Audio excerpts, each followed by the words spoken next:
আমার নাম রেহান। আমি ক্লাস 3-তে পড়ি। আমার একটা সেরা বন্ধু আছে, ওর নাম কাব্য। আমরা দুজন সব সময় একসাথে স্কুলে যাই, খেলি, পড়ি। কিন্তু একদিন আমরা দুজন মারামারি করে ফেললাম। কি নিয়ে জানো? একটা ছোট্ট চকলেট নিয়ে। আমি বললাম এটা আমার। কাব্য বলল না, এটা আগে আমি দেখেছি। দুজনই রাগ করে বাড়ি চলে এলাম। আমি সারাদিন মন খারাপ করে থাকলাম।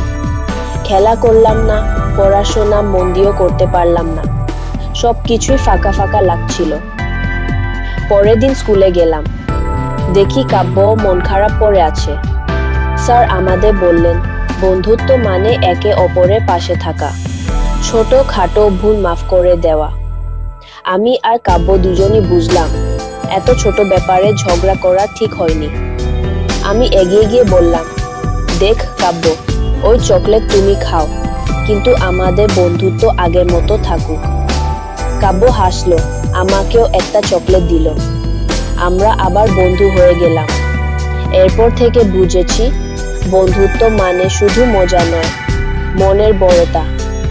এই গল্প থেকে শিখি, বন্ধুত্ব মানে হলো ক্ষমা করা, বোঝাপড়া আর একে অপরকে ভালোবাসা। ছোটখাটো ঝগড়া হলে ভুলে যেতে হয়।